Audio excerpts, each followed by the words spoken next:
ভিডিওটি দেখার সময় অবশ্যই হেডফোন ব্যবহার করুন। প্রশ্ন, মিলন করার সময় শরীর গরম হয়ে যায় কেন?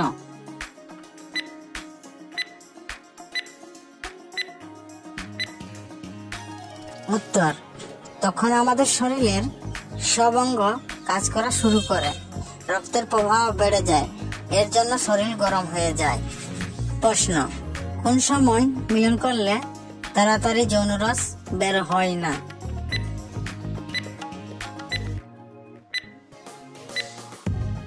উত্তর, ভোরবেলা মিলন করলে তাড়াতাড়ি যৌনরস বের হয় না।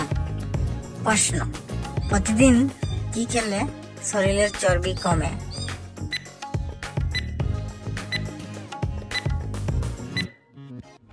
উত্তর, প্রতিদিন লেবু শরবত খেলে শরীরের চর্বি কমে।